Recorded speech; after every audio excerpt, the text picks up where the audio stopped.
everybody. Thank you for joining us for another episode of the Rising Tide Leadership Podcast. We have a great show for you today, so we encourage you to download the show notes and follow along if you can. My name is Amber Jordan, and I am here with Dr. Michael David Morales, aka Mo. Hey, Amber. It's good to be here with you today. And before we get to talking about leadership, as the resident swim coach here on the Rising Tide Leadership Podcast, I need an update. How did your daughter do at her very first swim meet? Well, like I told you last week, we had no idea what to expect. So we just kind of went in there like, hey, do your best and we'll see what happens. But on the way to the meet, I said, so what are your goals? Like, what are you hoping happens today? Like, I know you're going to try your best, but what are you hoping for? She's like, honestly, I just don't want to do anything that would get me disqualified. And I didn't even know that was a thing because, again, we're super new to the sport. And I'm like, well, what will get you disqualified? So she went through the list of all the things that are on her mind. And I'm like, oh, man, to me, that seemed like a lot of pressure. But I just said, hey, if it happens, you're probably not the first person that it's happened to. You're definitely not going to be the last. But just do your best. We're going to celebrate however you do. And then we'll move on from there. But we got all done and she had a blast. Like, she had so much fun. We talked last week about, we don't know how fast she is or what her times were supposed to be. So she just did her best and she felt really good about it. And yeah, it was a great day. And so then now we're like, okay, the next one's coming up soon. And now she's thinking about, okay, what do I want my times to be? How do I want to improve? But overall, it was pretty great. Well, that's good to hear. In fact, today I'm pretty excited because we're talking about leaders lay out the blueprint, right? And so I think your daughter's in a great place with her coach and with her teammates because now they can really lay out that blueprint and see where she needs to go and where the team needs to go from here. And I know it's exciting because now the kids kind of have an understanding. They have a feel. They've gotten those opening butterflies out, but now it's time to actually get stuff done. So that's good. It's good to hear. I'm glad she did well. Yeah, that's great. Well, that leads us into our first point for the day, which is leaders define success for the team. So why don't you tell us about that? Yeah, leaders define success for a team, and really, Amber, it's the sole responsibility, right, of the leader of the team to define what success looks like for everybody else. So whether it's your daughter in her swimming, or it is somebody who's in a band, or somebody who works for a company, there's a leader somewhere within that organization, and it's the leader's responsibility to make sure that things get done. So you can't really do anything until you define what success is. In fact, that's probably one of the more important parts of the beginning process for any team. And John Wooden, one of my favorite coaches of all time, right, from UCLA basketball, said this one time. He said, look, I don't care how tall you are. I care how tall you play. And let me tell you, this is such a great lesson for me as a swim coach because I tell my swimmers, and you can tell your daughter this, you can always just say, if you want to sound smart, just say, Coach Mo said you need to swim taller because it doesn't really matter how tall you are. If you don't swim tall, then you're not going to get everything out of what you need to within your race or within a game. And Coach Wooden knew this. He said, it doesn't matter how much talent you have.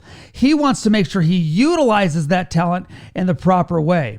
And so when it comes down to it, my job as a leader of any organization is to help my people understand what success means. And it's really funny because leaders don't really think about this very much. And if you take that understanding of knowing that success is needing to be defined, then you're really going to have somewhere to start from. But of course, Amber, this goes for life.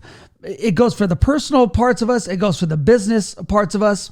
And there's a great quote from a guy named Glenn. I think it's Glenn Llopis. And he said this in an article in Forbes Magazine one time. He said, leaders in the workplace must recalibrate their definition of success so that it's based on opportunities and advancements that create for others what they need to do, not just for themselves. And what he meant when he said that, and that's kind of a paraphrase of how I remember reading it, is that leaders, if you are in the workplace, it is always your job to recalibrate what the definition of success is for your team. You can't put that on your people. If your people are looking to succeed, they're ultimately going to look to you because they can do the greatest job in the world. But if they don't know what they're trying to do or what they're trying to achieve, they're always going to look back to you and think, but did I do a good job? And so I would say this: successful leadership is something that happens naturally when a leader does this, when a leader focuses on the true impact of his or her actions. So Amber, let me ask you this. How was your definition of success when you first started, and how has your definition of success as a leader changed over even the past couple of years? Well, I would say that my definition of success was based on how well I could wing it. And sadly, I think that there are a lot of leaders that really value that skill of I can just show up and wing it. And things may go great, which would prove what a great leader I am, or things could go bad and I could say, oh, well, after all, I was just winging it. And I didn't realize that I was defaulting and not planning and not even setting goals, but it just was like, well, sometimes I don't know what's going to happen. So luckily, I'm a good enough leader to wing it. And you did not like that definition of success. And Amber, really, we talked about defining what success means with you and your team, because I remember when we had those conversations in the beginning, your team was doing great. In fact, they were doing great in spite of you, right? Yeah. Isn't that always how it is? Yeah. We have so many talented people that are looking towards us. And in fact, leaders, you probably have people, and I hope you have people on your team that are way more talented than you. I'm never trying to be the smartest person in the room. I'm never trying to be the most talented person in the room. That's why I'm the coach. If I was the best, I'd be out there performing and getting it all done all by myself. But if you can't do that, like all of us leaders out there, you need to take the proper approach. And the proper approach would be to define what success means. So Amber, tell me a little bit more about what it meant for you to hone in on defining what success meant for your team so that you could use the efforts that they were already giving and were already awesome, and that you could put them in the right direction. Well, I think that's the key. It's defining success for the team, where I was misguided and honestly, because I just hadn't learned it yet. And I didn't have anybody walking with me saying, this is how we define success. But I was looking at what does it look like for me to show up and be successful. I wasn't thinking about the team at all, which I hate to say. There were people that I loved and valued, but I didn't know how to define success for them because I hadn't taken enough time to look at our organization, what goals we were going for, who they were as individual team members, and then what I could do to help support them so they could be successful. It's a misguided understanding to think that a leader can show up and be successful without their team, when really a leader is only as successful as they have helped their team be successful. And that was when I realized that, and you started helping me understand what that looked like. It changed everything for me. I no longer looked at, hey, did I show up today and was I successful? It's like, did I show up and do everything I could to help them be successful? And then we could celebrate their successes, and it was incredible. Yeah, and Amber, if I could say one more thing on this point, I would say this. In the blueprint of success, if you don't take the time to do that, you're gonna do two things here. One, you're gonna make sure that your team fails, because there is no measure of success at that point. And secondly, and more importantly, Amber, you're really gonna hurt people for the long haul. And Kevin Cobb always talks about the long haul and what it means to be a leader for the long term, a leader for years to come. And too many people out there, when they're leading a team, they're just thinking, like you said, Amber, you said, I was just showing up and I was just trying to get it right myself. But if we can't move from that and start defining success for the team and the organization, we're going to hurt a lot of people in the process. And then they're going to leave and they're going to be disgruntled and they're going to go somewhere else and they're going to say, man, I really didn't like that organization because, well, I just can't really put my finger on it. But Amber, when somebody tells me that they didn't like their other organization that they were in before, I already know what to put my finger on, and it's the leadership. So leaders, if you're out there, you have to define success. The blueprint is about defining success first and foremost for your people. Yeah, I think about team members that I had 15 years ago on my team, and I'm fortunate enough to know them still now. And I look at them and think, these are unbelievable people that I didn't see and recognize, and I did not set them up for success like I could have. And that's why they weren't still on my team. They just happen to be people that I still know. And so that's unfortunate. But luckily, leaders, we have other opportunities. We have another chance today to do things differently.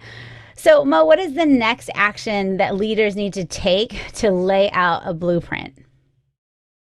The second thing that leaders do is this. Leaders promote success for the team. It's the leader's job and the leader's job alone to promote success for the team. Now, everybody else wants to be successful, but you as the leader have to promote that success. If something goes wrong, it's nobody's fault but your own.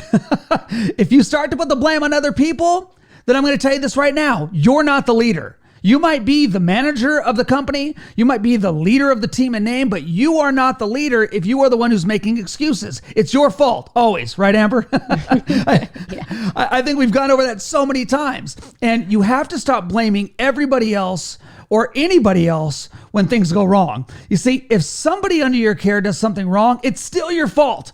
Because if they do something wrong, it's your fault for not explaining it the right way or making sure that you were involved in the process enough. So leaders, you have to really just do this. Stop complaining. In fact, John Wooden, his favorite, one of the favorite things that he would say to his teams every year, he would give his 2 sets of 3. And the first set of 3 would be this. Don't lie, don't cheat, don't steal. Okay, I mean, that makes sense, right? Don't lie to your teammates. Don't cheat them out of anything, and don't steal anything from them. But second of all is this. Don't whine, don't complain, don't make excuses. And leaders, you need to know that leaders don't do any of these things. They don't whine, they don't complain, and they don't make excuses. There's enough people on your team already to do all those things. Trust me, you're thinking of them right now. And let them do all those things. It's your job to help your people get away from that. But you can't do that unless you take full responsibility. And I know, it's not fair. But you know what? Life's not fair. And the bottom line is this. Hard work wins. When your team sees you putting in the effort, they're going to do exactly what you're doing. Because if you're working hard and jumping into the water with them and tackling the hard issues, if you're rolling up your sleeves and getting down in the mud and getting dirty, they're going to see that. And then they're going to say, man, why am I complaining? Why don't I just get down there and do the work? My leader's doing the work. And you will be surprised that if you stay away from that whining or complaining or making excuses, that your people are going to just jump on that train and they're going to be right with you all the way. Amber, am I being too harsh here? What's that saying? The truth hurts. It really does. Trust me. Yeah. Well, I've mentioned this before in the podcast. I used to think my excuses were brilliant, that I had really thought them through. And, Amber, you had some great excuses. And I remember we would start out our meetings. You'd say, Mo, before we get started. And as soon as you said that, I was like, oh man, here we go. So, but they were were some good excuses. So for leaders out there, if you want some good excuses, we've all given the good ones, right? Yes. And if you'd like them, I can help you. I can give you some of mine. But Mo, you didn't buy any of them. You were interested in results and solutions. You would always say, yeah, those are real problems. It wasn't that my excuses weren't valid necessarily. They were based on actual obstacles. But that's not a reason to not find a solution. And well, so and Amber, if I can say this, the reason why I'm so good at pointing out excuses is because I have made all of those excuses. You can ask Kevin. Remember, because I remember we would be talking, Amber. I could tell you were looking at me across the table like, you dog, I know why are you being so hypocritical? And I always would tell you, Amber, I've made this mistake 1,000 times. And you know what? It hurts. And you're right. The truth does hurt. And Kevin used to bang me over the head with the truth all the time. But you know what? If we can't help other people see those before they happen, then you might get to the place where you get around one of those and you might not destroy some people like I did or like you did. Right, Amber? And so that's what we're trying to do here. Right. So what is success to you then, Amber, in this point? Really, success for me in this season is getting to know my team, getting to know what their strengths and weaknesses are. We talk about that a lot. Helping them identify what do they want to do? What do they want to accomplish within the goals of our organization?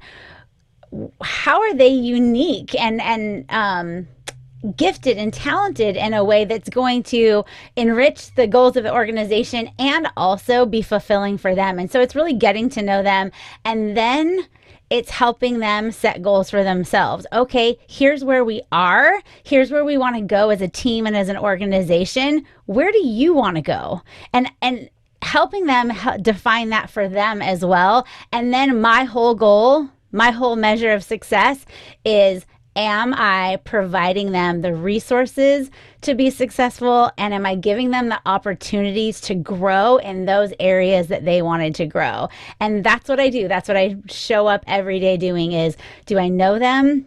Do I know what they're going after? What am I doing to provide them the opportunity to grow in that? And am I making sure I am doing everything within my power to provide them the resources to be successful? If I can do that for them, then I've achieved success for me and for my organization. Well, Amber, Coach John Wooden also says this: a leader must be what he wants the team to be. Your example counts the most. And so my question would be this: for our leaders out there, what is the example that you are promoting for your team? Are you promoting success? Because I think one of the first things that you and I went over, Amber, right, was that we have to understand that there are problems on the team and that every problem is your fault, right? And every problem on my team is my fault. And I know you remember me saying this: you know what? You get what you tolerate. I remember hearing that so many times from one of my earlier mentors in life. He said, Mo, you get what you tolerate. Whenever I wanted to complain about something, he would say, Mo, you get what you tolerate. That's it. End of story. The only reason anybody on your team does anything or anything bad or good is because you allow it. Let me illustrate by saying this. I've been coaching swim for the better part of my life. And in fact, probably for the last quarter century or so now.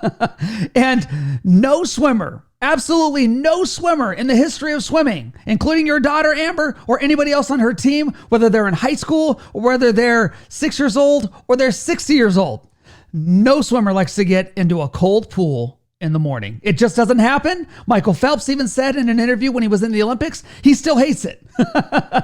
Those swimmers will do everything they can to dance around the issue of having to inevitably jump in that cold water in the morning, but they have to do it. So me as a swim coach, I have to decide how important that small issue is.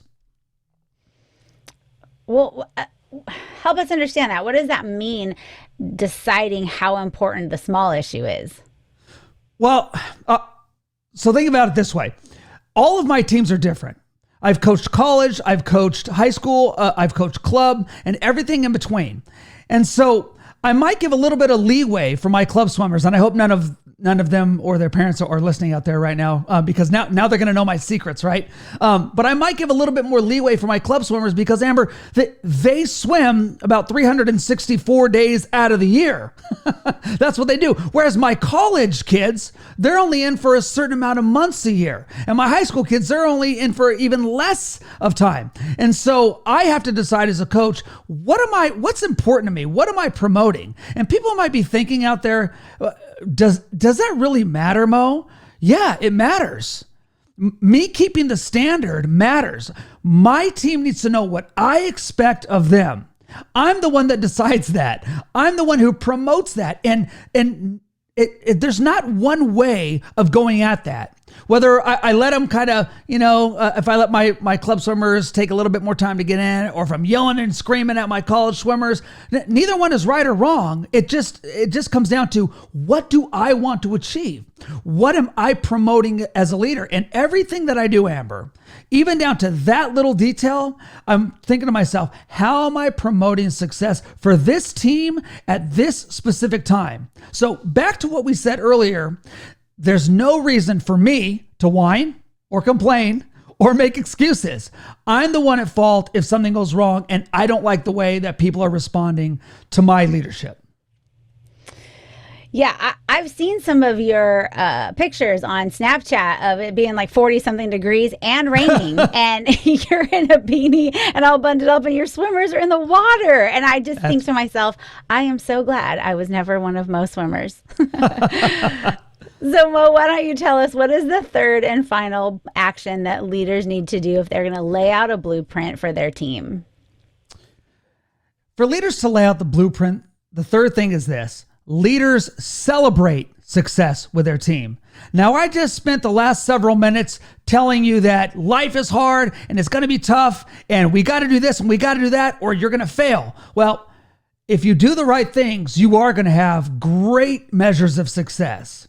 And as you can tell, right, by the way that I coach my swimmers, the interactions that I've had over the years has been always about promoting excellence in the water and out of the water.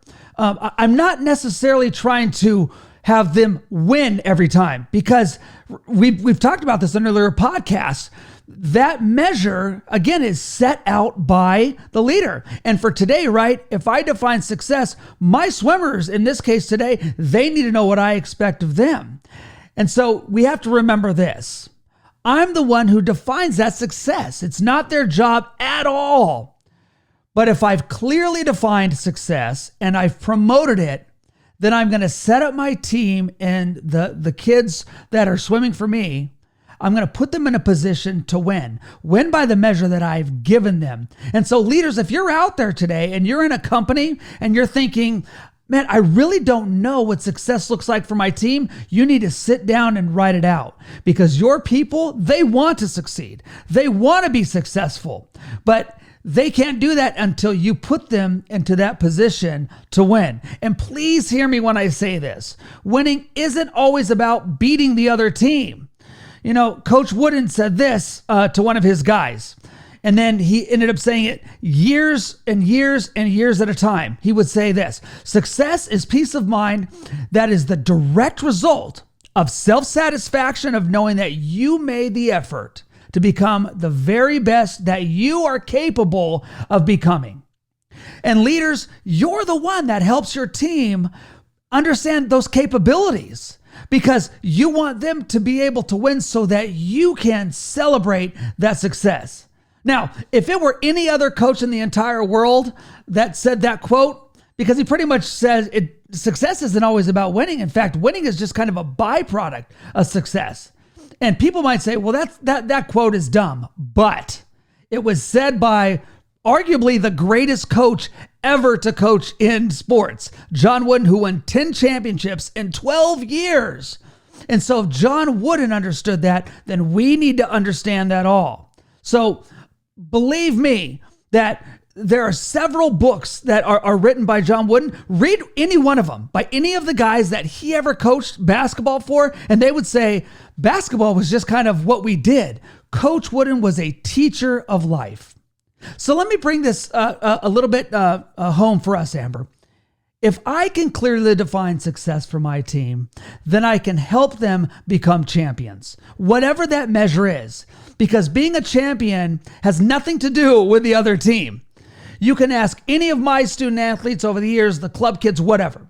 The fastest or the best kid on the team isn't always my favorite, necessarily. In fact, that person can be my favorite. And I mean, let's face it, we all have favorites, right? But I'll tell you who my favorite people are, Amber. My favorites are always the people that put in the work, that put in the time. The people that I love to spend time with, to invest time in, whether it's student athletes or it's CEOs of a company or it's executive teams that I work with. It's the teams, it's the people that really want to do their absolute very best. That's the standard of excellence. And for my swimmers, I promise them this every year. If you work to the standard that I have set, because I know it's going to be higher than what even you're expecting, then I can promise you that you are going to reach a standard of excellence. And usually, Amber, they don't even know. They don't even know what they're in store for. And they always come back to me at the end of the year after achieving the success, and they're gobsmacked. And I say, you put in the work, because they did their very best. So let me ask you this, Amber.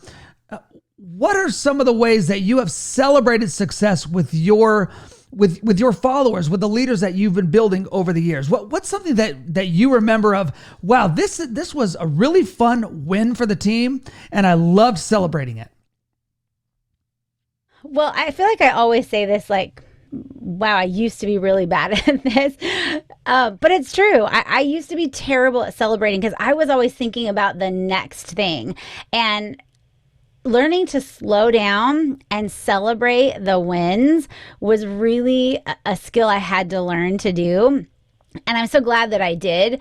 But yeah, there's a lot of different ways that we would celebrate. I mean, we would do big team celebrations. That was more of appreciation, but we sit down together as a team and review things constantly. And so after an event or a project we have done, I quickly go through what were our goals, because I've learned to set them. What were our goals?